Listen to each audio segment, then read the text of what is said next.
you're listening to Big Blend Radio's Lost Angel Travel Adventures show with Linda Ballou, travel writer and author, and your host, Lisa Smith. Welcome, everyone. You know, every third Wednesday we get to go on a Lost Angel travel adventure with travel writer and author Linda Ballou. And, you know, speaking of her being an author, she is the author of Wainani, A Voice from Old Hawaii. And you can learn more about that at lindaballouauthor.com. And today she's bringing a special guest on the show, author Tori Eldridge. You can go to her website, torieldridge.com. Everyone's websites are linked in the episode notes. And for many of you, you may know that Tori is the author of the Lily Wong mystery thriller series, and she's also the best-selling author of Kauai Storm, and that's part of why Linda wants her on the show. But first, welcome back, Linda. How are you? I'm fabulous, and I'm so excited to have Tori. Yeah, this is going to be fantastic to hear about. Both of you have written, you know, historical novels and novels about that focus on Hawaii. This is going to be a conversation that I think a lot of people who love Hawaii are going to enjoy. So, Tori, welcome. How are you? Well, thanks for having me. I'm doing real well today. It's good to have you. Can you give our audience an overview of Kauai Storm for those who have not read it yet? Sure, absolutely. Okay, so in Kauai Storm, my protagonist, Makalani Pahukula, she is an Oregon National Park ranger, and she's coming back to the island of Kauai for her grandmother's 85th birthday luau. And she's expecting this wonderful, multi-generational, huge family get-together. And what she gets is her family in turmoil, and two of her cousins have gone missing. And because the older cousin is 22, old football star, kind of in depression, maybe a little bit too much to drink, that kind of a thing, since he's gone with a 17-year-old wild child cousin in high school, the aunties are casting blame at each other. And so the whole family has just gone nuts over this. The town has got nuts. They've contacted like a police frenemy guy, and he's gotten involved, and Makalani is coming back to this, and she's like, what is going on with my family? And that's when she hears that there's a dead body found in the Kealea Forest Reserve. Wow. So this touches on national parks, forests, the whole thing. So she's from Crater Lake, right? She is born and raised in Anahola, Kauai, of Hawaiian and Chinese haole descent, but she has been working on the mainland for 10 years as a national park ranger in Oregon. Yeah. Awesome. So she's got skills, right? She's got skills for this wilderness adventure. And that's another reason why I think Linda resonates with your book too, is the nature side, right, Linda? Absolutely. So yeah, on to you. I first of all, I really want to thank Tori for coming on. When I first published Wainani, Tori interviewed me in her home in Malibu. If you remember Blog Talk Radio, you were so ahead of the game there. And her review of my book just meant so much to me because she is Hawaiian. And so I really, really, really appreciated your endorsement. And I want to, it's like collateral goodness coming full circle here. I really feel good about it. So, first of all, I want to, congratulate you on the success of Kauai Storm. I know that you've been #1 on Amazon since you published in May.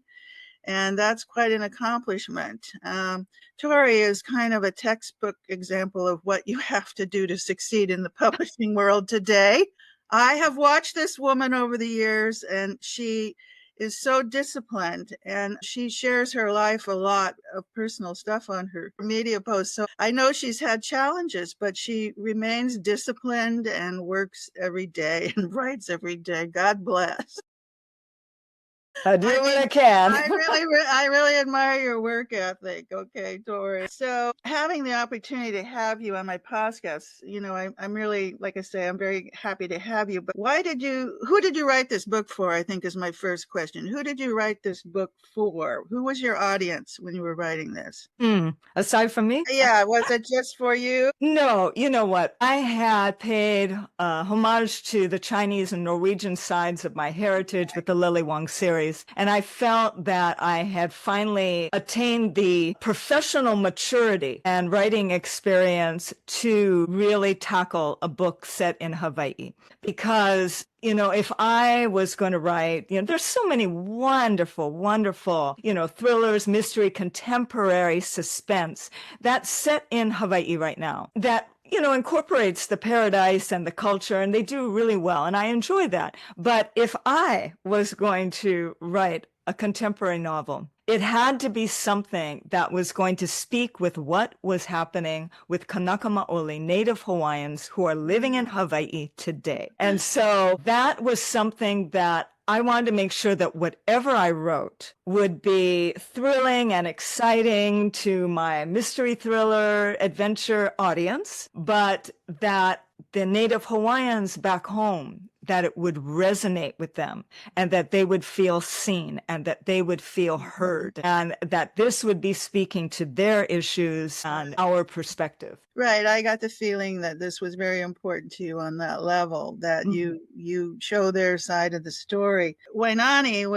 begins in 1750 and ends in 1819 and deals with the burning of the gods and ends before the missionaries arrived. So I was afraid to deal with anything contemporary, frankly, because it's so contentious.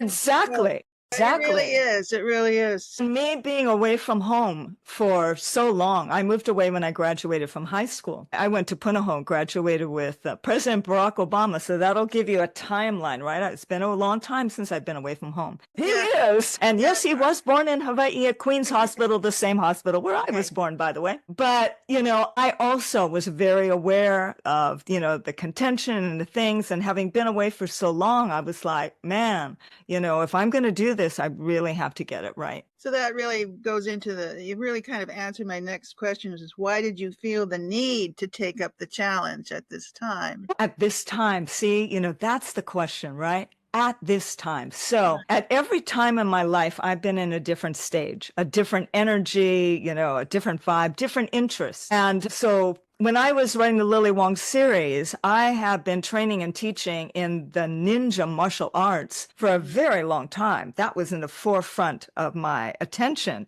And my granddaughter was born in Shanghai, and my daughter-in-law was from Hong Kong. The whole Chinese element and the whole martial arts was very important. Now, at this stage of my life, I now have two mo'opuna, two grandchildren, and they call me Tutu, grandmother. And so my life is completely changed. I've moved to Oregon. I live in their house. I take care of them every day from morning until night. I'm right in there. This is at the forefront of my mind. This is what is so important to me. This was the time to write this book. So that brings me to the fact that your protagonist, park ranger, is a park ranger in Oregon, and she's conflicted about the fact that she left her ohana, her extended family, 10 years ago. And now she returns to Kauai and feels she has betrayed her part of the family. Is that how you feel? Well, I don't feel that she feels betrayed, but that perhaps she's let down on some of her responsibility, her kuleana to the family and to help on the homestead because nobody else is stepping up to helping her parents with her grandmother. So there's that sense of responsibility and maybe she let them down. But yeah, there is a pull. There is a saying in Hawaii, kanaka come home. People come home. And so there is a pull because so many of us have to leave. It's too expensive to live there. Exactly. It's very hard. And so, yes, I am feeling a pull to come home. If I do, I might. Now is not the time. My parents left before they passed away. My sisters moved away. My cousins, aunties are still there. But so there was that pull. So I don't feel a sense that I betrayed anyone or let anybody down. But I do feel that sense of Hawaiian diaspora. Right? I've been on the mainland for such a long time, living on East Coast, West Coast, and now the Northwest. And yeah, I do feel that pull. I can imagine you do, and I feel it in your story. So why did you choose? Oh, and by the way, I want to say, I'm not the only one, right? You don't have to be from Hawaii to feel that pull. And you don't have to be from some kind of a particular culture, right? Yeah. You don't even necessarily have to have moved very far away. But I think almost everybody who's moved away from home at some point feels that pull for their community and their home. And then when they go back, it's a little bit different. It's different. That's interesting. I'm from Haines, Alaska, and I haven't been home since my mother passed Wow. many years ago, but I do have some family there that I would like to know. I would like to, and the place itself is pulling me. Yeah, Just the beauty of that place. I'm kind of yearning for it, but I also feel that for Hawaii. I have plenty of haoles have an emotional connection to the islands. Absolutely. Oh, you asked me the audience, it's like when my publishers were talking about, who do you think would like this book? And I'm like, well, to begin with, anybody who has ever been to, yearned for, been curious about, wanting to visit, wanting to return to Hawaii would be interested in this book. Right. Felt like everybody. Nurtured by, that's right. People who have felt nurtured in the islands. Or even curious about it. Or they had a honeymoon there, want to return. Yeah. So I'm curious about why you chose to name the family matriarch Kahahumanu, because she is a famous and very controversial figure in Hawaiian history, and that could create a little backlash in your story. I'm just wondering, because some people call her, the loving mother of the people, and others see her as a traitor to her times. Well, Queen Kahahumanu was a forceful queen, and then she ended up marrying King Kamehameha. And here's the thing about her. She was Christian, as many Hawaiians were, most Hawaiians were. She adopted that religion. And so that's where the betrayal of the people, because she was the one who said, no, we shouldn't be speaking in Hawaiian, we should be speaking in English, we should be embracing the Bible and all this kind of stuff. But I like that.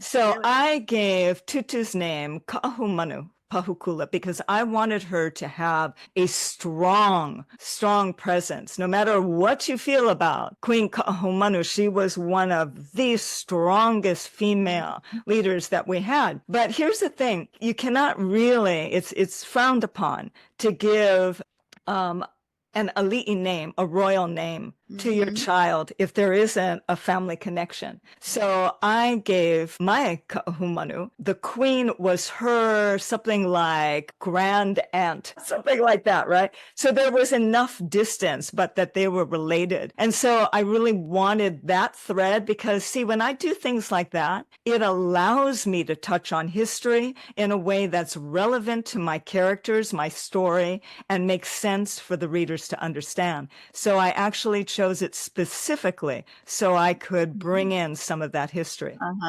Well, as you know, my story, Wainani, A Voice from Old Hawaii, is inspired by Kahahumanu, and my character, I changed the name because of the serious backlash I felt I would receive if I kept the names of, Kahumanu and Kamehameha. But luckily, I really, like, I got your endorsement. I've gotten endorsements from other Hawaiians and people, Westerns and Hawaiians. So I'm thrilled, because I was really afraid when I published that book that I was going to get a lot of backlash. So even though this is a mystery story, it feels more like an expose on the struggle of Native Hawaiians to acquire land that should belong to them. Can you explain why Native Hawaiians are having so much trouble getting entitled land ownership? Sure. Okay, so there was a huge land grab before the Americans overthrew the Kingdom of Hawaii. And as that was approaching, as that, the cards were, being shown. So what happened was they tried to secure, I think it was Kamehameha IV, tried to secure land for his people. And so he divided the land into three: a third for the ali'i, a third for the government, a third for the people. And the problem is that the people had to apply for this. And it was in complicated language, and it was, came with, a fee, but mostly it went against everything in their history. For the whole of Hawaiian culture was a feudal system. The people worked the ahapua'a, the district that ran from the mountain all the way to the ocean. And because they worked all of that for the Konohiki chiefs, they were allowed to get the lumber and to have all sorts of different agricultural and access to the ocean and all of that. What did they need land for?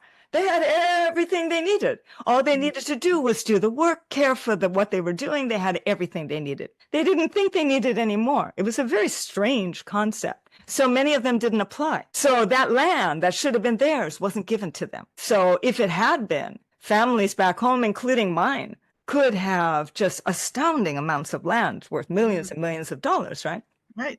Yeah, but then there's even more complication because there is now, all of this Hawaiian homelands that they are trying to give to the Hawaiian people, but bureaucracy is keeping it from happening. And part of the problem is that you have to be 50% Hawaiian. Yeah, you brought that out in your book. Yeah. Yeah. So this is where, you mentioned this being, a mystery and an adventure. At the forefront, this book and the next, Ranger Makalani Pahukula book, they're both family drama, multi-generational family drama. And this family is torn apart by blood quantum. Yes, it's very fascinating. So did you happen to see John Oliver's take on the Native Hawaiian plight? No, I didn't. Okay, well, he talked about the fact that Zuckerberg bought up a large chunk of Kauai, that he is building a string of tree houses and a bunker. He's a huge bunker, and he has fenced off land that belongs to Native Hawaiians and is not allowing them, egress into their own land areas. Now, there's been a big struggle about that. And the fact that billionaires are buying up the island is tragic and very sad. I could have gone into all that, but I didn't want my book to be about billionaires and about haole. I wanted my book to be about the Kanaka Maoli, to be about Native Hawaiians. And so I focused on that. Well, you might find that program interesting. I'll check it out. I wanted to go back to what you were talking about with multi-generational families. Yeah. Because just through what we do here on Big Blend Radio, it seems that we're really, really in this zone of now. It's kind of, we've had a generational change and people are now taking more multi-generational family vacations and, exactly what you're talking about with your lifestyle, with your grandkids and all of that. We're seeing more and more of that. But through that, isn't that also a fixing of things within a family from generations that come down? Is that part of your book too? You were talking about all the drama going on, but isn't it also now, it seems like families are trying in some ways to fix and heal from generations of things that were also kept quiet, because we had a silent generation too in there. Absolutely. I mean, in the past, I used to always think of this as a very Asian thing, as a very Hawaiian thing. Growing up, I had a lot of friends and their grandparents lived in the house, so that wasn't unusual. It didn't happen with me because my mother's parents passed on very early and my father was from North Dakota. So, like that. But yeah, it is a huge thing. And I am seeing a resurgence of it. And I love that. I love that we are caring for our elderly and our seniors are now caring and teaching and being the kapuna, being the elders, being the example for our kids, because I think that is just the healthiest way to live. And with things going the way they are, we're going to need that family support because who knows, what we're going to still have going forward. But that's another story. But yes, I am seeing a resurgence for that. And so I think that's something else that gives my story a universal appeal, way beyond the fascination, right? And richness of culture is the commonality that we all have about dealing with multi-generational families, about our closeness, about our rifts, about healing, about forgiveness, about, helping each other out. Huge part of the story. Well, that absolutely brings me to my next topic of conversation, which is ho'oponopono, a form of mediation that goes back to the days of the Ohana rule prior to the Tahitians coming in 1250. So I loved how you artfully implemented into your story So I want you to talk to us about this ancient form of mediation and how it can be used in modern days Absolutely. with these, generational coming togethers, so to speak. Absolutely. All of my stories, they start with, I want to write about, a place, a people, that kind of a thing. And then I go into research, and out of that come the things that I want to highlight and I want to bring forward. And one of them was ho'oponopono, which, as you say, is an ancient form of conflict resolution and forgiveness. And that is a huge theme in this book. And so the Hawaiians believe, and Tutu is the one who is sharing this, who is teaching this, who is bringing her ohana up to this. They don't believe in the casual, oh yeah, I'm sorry, whatever, Right. and then holding that resentment that's going to come up a year later, 10 years later, 50 years later, bite you in the butt. No. They believe in, talking it out from the heart, from getting that out, from speaking what those transgressions were, why you're sorry about it, and having a dialogue where the other person can say, yeah, but also this and also that. And they can say, oh, okay. Anything else? Well, yeah, this. How about you? Well, I kind of felt like this. And so they can get this out and clear the air. And in that way, you can really say, when all of that is cleared, when all of that is understood, acknowledged, then you can apologize for it in a way that truly comes from the heart. And you can ask for forgiveness. And you can tell the other person, you can receive their apology and tell them you love them. And to tell yourself even that you love yourself for that transgression. And this is a whole different kind of forgiveness, and is a very deep, and it's something that's very important in this story and in this family. And it's very important to me because one of the talks I give is accepting your greatness, which is all about ho'oponopono and, the process you go through with it. I have my own meditations. I've incorporated these beliefs, and I actively cast stones of low emotions out of my bowl so I can receive more light, more mana, so I think it's powerful stuff. And I really loved seeing it in your story. Really loved how you did it. Thank you.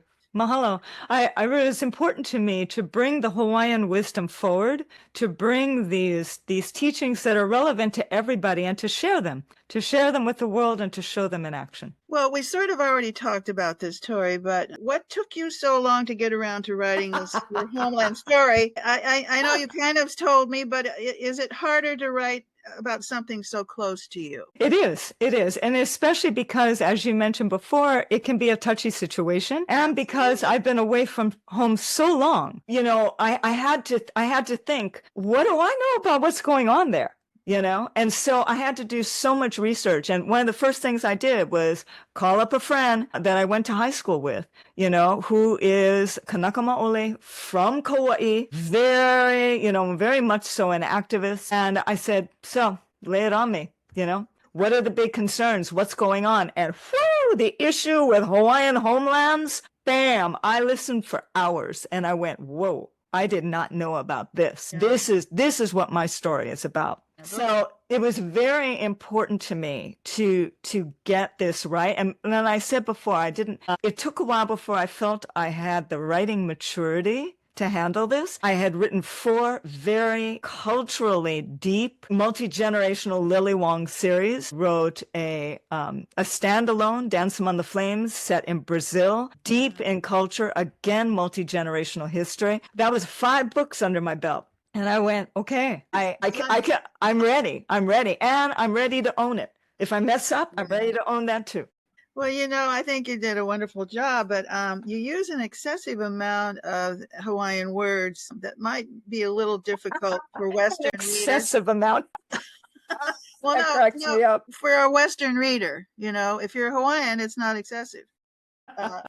But, it doesn't trouble me because I'm pretty used to the Hawaiian language. But were you taught the Hawaiian language at home? Were you taught it in school? I mean, I believe the Hawaiian language was banned by the It was banned for a while, but that was before my time. It used to be the primary language used in schools. And at one time, when we had our own sovereignty, we were one of the most literate countries in the world. But then, the missionaries came, English became the language, Hawaiian was not taught.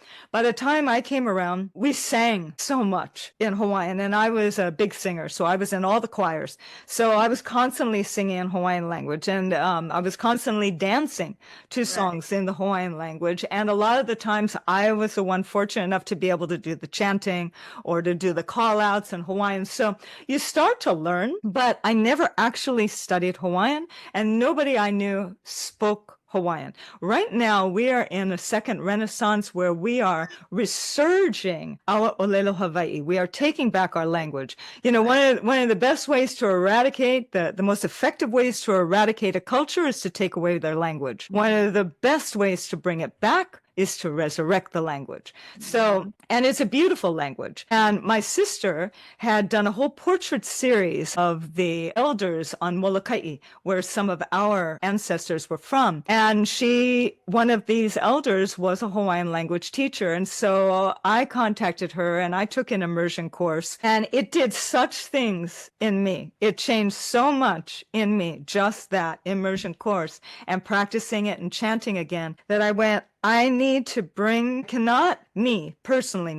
I cannot write a story set in Hawaii without using the Hawaiian language. I must. But so what I did was I used it in a way that I hoped was contextual. So I would say something and then I would respond to it in a way that made it, I hope, very clear as to what I was talking about. And if it was a bit too confusing, I actually put the translation. And here's the funny thing. I put the translation in italics. Most people, a lot of authors, especially before, not so much anymore, put foreign language in italics. I don't do that. I didn't do it with the Lily Wong series. I didn't do it with Dance Among the Flames. And I definitely don't do it with Kauai Storm. I put the translation in italics because that's your thought. I keep the language out there in the open to invite everybody in, not as an otherness, what is that thing, but to say, hey, come into my story, be part of this, be part of my language, be part of the aloha. So that was a huge thing, very conscientious, and I was overjoyed that my editor and publisher were completely on board. I wanted to say about that too, because I grew up in Kenya and South Africa. And when you start reading those novels and from those authors there, some of them Black, some Bushman tales, all of that kind of thing, we had to learn the language. And it was through that I was actually, and also dealing, being around the people, obviously, that helped me. But those books actually gave me the words, whereas you'd hear them and I couldn't put the words in what was written. And honestly, to this day, it's still whoa, because a sentence is a word in Kenya, especially Swahili. It depends on where you're from, but it really helped. And I was the foreigner coming in, and this helped. And I think now, and I know, Linda, you've also experienced this, travel writers that are writing about their trips to Hawaii. I used to say Hawaii, now it's Hawaii, and it's like step by step by step. The tourism boards are really getting that the travel writers the correct language. Yes, and indeed. I can testify. It's hell on earth, honestly, for those who don't know. And it's like, seriously. And then you're like, yeah, really, it makes sense. And it's only right to do what is right from the land where this language comes from. And if you go to Alaska, right, there's, Inuit language and that too, to experience. So we need to stop the English washing at some point somewhere and let cultures be the cultures. And as America, United States, we should be proud that we have multiple language spoken in this country. Hundreds of languages. Yes. And by the way, if I wrote a book set in Alaska, where you're from, and it had the Inuit culture in there, I want to see. I may not be able to pronounce it when I'm reading it, but I want to see what that language looks like. It's honest. Yeah. And here's the thing. It was so special for me. I was able to narrate this book. Right. I had to audition for it. Even with all my acting and voiceover experience, I had to audition. But it was so important to me because I got to speak that language. So if readers want to experience, immerse yourself in the sound of it, pick up the audiobook as well. I have readers who have listened to it on audiobook, and then they've purchased the paperback as well, because at the very end, I have a glossary Right. I was going to mention of that. the Native Hawaiian, of the Pidgin English, of all the beautiful locations that you might want to visit. Yeah, I was going to say that. I think the lazy reader will not enjoy your book as much, but you made it easy for people who do want to understand and immerse in the language. And yeah, the glossary in the back, I was going to point that out. That's very helpful, especially since you're going for the second book and you have the character names there. So, you remind them so that, they keep it straight who the characters are and so on. Yeah, well, and I have a whole genealogy at the front. And for the next book, I'm going to have a whole genealogy for them, but it's going to be a different family. So same characters, but a different genealogy for with all the things that are going on right now, it feels like there's an upwelling of the collective consciousness at play. Remember Joseph Campbell? And that there's such a powerful resurgence of ancient Hawaiian traditions happening today. Were you conscious of that big wave as you were writing and catching the wave, or was it an upwelling that came from you personally? It had to do with my stage of life and what's going on, but I was very conscious about, as you say, the wave that was swelling back home in Hawaii. And I think that that wave touches the diaspora out here as well. But more so, the timing for me writing this book had more to do with the stage of life I was in. And when my grandchildren were born, my son and daughter-in-law named my granddaughter Moana. When they named, yes, after the movie, because they love that movie and they love the strength of that character. Moana means ocean. But at first, when I knew that they were expecting, I thought, oh, are they going to give me a, Cantonese, ma, mama, kind of a name. And then they named her Moana. And I went, oh, that's it. I'm Tutu. And then my grandson is named Nahele, which is forest. But it's not just that, you call me Tutu, but with that, it was like, okay, you know what? My Hawaiian culture means something, even to my daughter-in-law, and they've named their children this. That means I am now the keeper. I am the one who will pass down this culture to them. I got to touch back. I've got to reconnect. So everything that was going on in my life said, this is the time to write this book, because everything that I was researching, the language that I was studying, everything, the people I was talk story with, everything was enriching my life, and by in turn will enrich the lives of my mo'opuna. Well, your timing is really excellent, whether you did it on purpose or not, but that Jason Momoa's Chief of War is coming on Apple TV August 1. Well, I'm very excited to see what Jason does. He says he's doing an authentic representation. Man, I've seen the clips. I've seen the clips. I cannot wait. Yeah. And we even had the live action Lilo and Stitch just happen. So Moana 2 comes out. The second Lilo, that live action comes out. And now Chiefs of War. Everybody is interested. Right. Everybody's interested in what's going on. Huge publicity. Apple TV, they're really promoting this. I can't, it's really kind of wonderful and happy to see it happen. Can't wait to see what he does with it. By the way, there will be a lot of Olelo Hawaii in that show. And by the way, Lucian Buchanan, who plays Kahumanu, has an uncanny resemblance to my Wainani on my cover of my book. She looks how interesting. I saw you post really, that. Honestly, I was like, yeah, wow, yes, that's it's wild. Uncanny. I'm going, gee, I hope someone notices. I want to say that they've done a lot of integrity to what they've done on this. I know Rick San Nicholas, he's the master feather worker for Hawaii. He did the actual capes using feathers. Wow, and ali'i hula nui. Yeah, he's real. He teaches it to try and keep this tradition going. Yeah. And he was a consultant on the series. And he was talking about they are going as far as they can to keep the traditions correct, the colors, everything 100% traditional. Right. You see, that was the same thing that's so important to me. So I'm writing the second book, which takes place on Hawaii Island. And one of the characters, a ranger there, who works with Makalani, he is an ali'i hula nui. He is a royal feather worker. And there is a scene where he is literally working this and they are talking about this.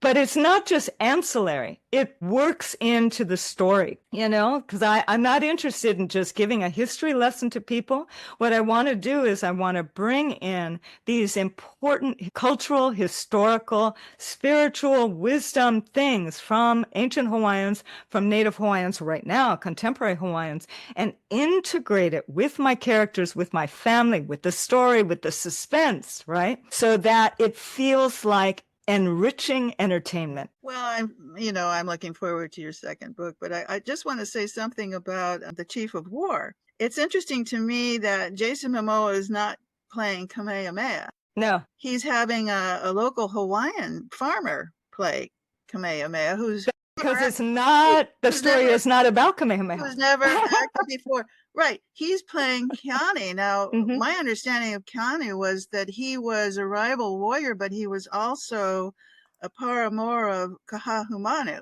and that was a tremendous conflict there.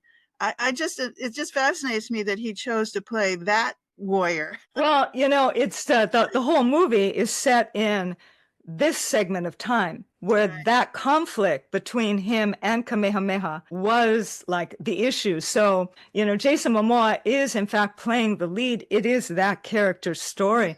But the fact that they got this wonderful guy, and it was interesting how Jason Momoa, saw him at a canoe race, out in the boats, because I think he's a coach, for the canoe club and things like that. And he's a formidable man. King Kamehameha was like 7 feet tall. Very handsome guy. Yeah. Well, we're going to have fun with Chief of War, that's for sure. Yeah, you have a lot of delicious sounding food in your story. Always do.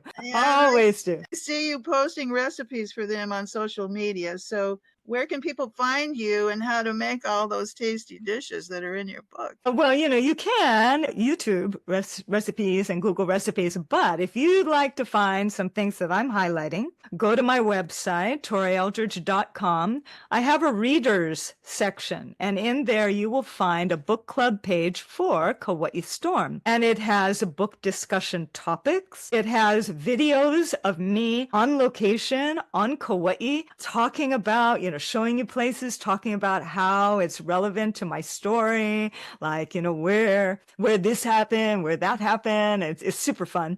And then I also have recipes of some of, the other, delicious food. So you can find that all on my Kauai Storm book club page on my website. See, that's what I'm saying. Tori does the work. She does everything you're supposed to be doing if you want to publish books. And it's really fun. She shares her life. And I know you've had a few, not so wonderful things happening in your life, but you stay focused, and God bless you. I really admire you, Tori. I appreciate that. I appreciate it. Because I have trouble keeping up the momentum and the pace that is required. And that seems to be what you're able to do. Yeah, see, this is the thing. When I step away from writing, which I do sometimes, like when I was doing the promotional tour for Kauai Storm, I didn't have, I had already turned in my second book, and I didn't have the third to work on yet, because I have to come up with a concept and submit that and see, what's going to happen with that. So the point is, I didn't have something to write right away. And so I just gave myself over to the whole promotional experience, which meant I was a long time from writing when I had to get back in. And I'm like, it's so much harder to start from inertia than it is to just keep that going a little bit every day. Keeping your mind in that space. Like when I'm not taking up writing novels now, because you have to turn your whole self over to it. It really becomes, but it's a wonderful experience, and it's absorbing. And I don't mind shutting out the rest of the world for a while, but that's what it requires for me anyway. So, yeah, for me too. And when I'm a reader, I want that immersive experience. I love books where I'm reading and I can't wait to get back to the book. Right. And so we're going to go to your next book. I noticed you did a book tour down here. I think you were at Book Soup. Are you going to come down to LA again? I don't know, maybe in May again for the next book. I don't know. Well, I don't have any great reason or great urge to go down there. Yeah, I was just in Portland. I don't blame you. Portland's fun. Yeah, It is fun. I enjoyed it. So, well, thank you so much, Tori, for joining us. It meant a great deal to me. And I wish you all the success with all your books. Well, mahalo nui loa. It was very special when you contacted me. I'm like, how would I say no? Absolutely, I'll be there. I have one last question for you. Sure. Because I know you've done so much in your life in regards to acting, model, dancing. So you've had a very creative life. Was writing always part of your life even while you were doing all these other things? Or was this like, I'm missing this one thing. I've done music, I've done acting, let me do this, let's fulfill the whole wheel of creativity. Well, when I was a kid, I thought I was going to be a poet. I wrote really angst-driven teenage poems. I even made a book of poems. I have those. Oh yeah. And it's probably how I got into Northwestern was by the strength of my essay. So, writing was always a very strong part. But I knew even from like 16, I was headed for Broadway. That was it. Everything had to do with that. And then after, doing shows, on the East Coast, I remember I left Cats to come west to do TV and film and was doing that kind of stuff. I didn't get the bug to write until my husband decided to become a producer and was getting all of these scripts, all of these screenplays. So I started reading them. I was always a voracious reader, just read.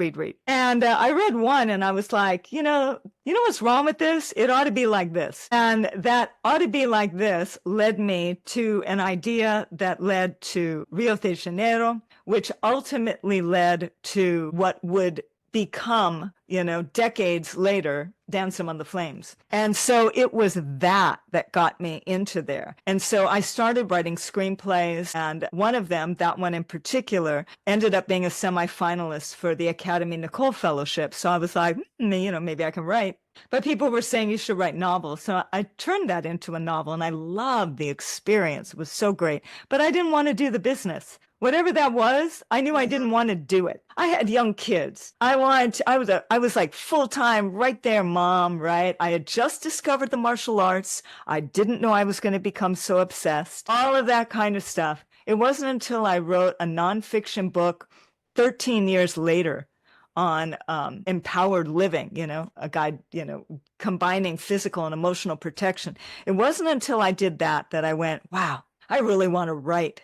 Get back to fiction. And so I looked at that book, that manuscript, and that became the manuscript on which I learned my craft. And so 6 months after that, I changed my whole life to coincide with my 50th birthday. And I said, okay, all my time, my energy, my resources, everything my kids were grown, is going to change from training and teaching the ninja martial arts to becoming a novelist. And so that's how that transition happened. I think that's when I met you, when you were just growing your list on Blog Talk Radio. Yeah. Yep. That's how we started Blog Talk Radio 18 years ago. Yep. That's crazy. It's been a while. It's crazy. Yeah. I was going to say.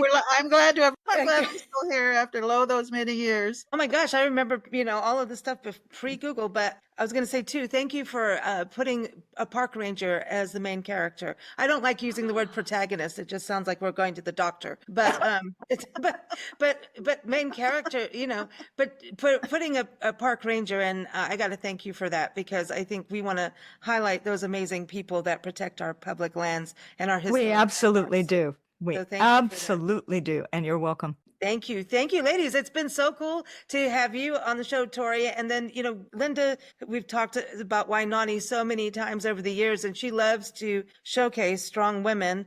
And I think that's the other reason she wants you on the show.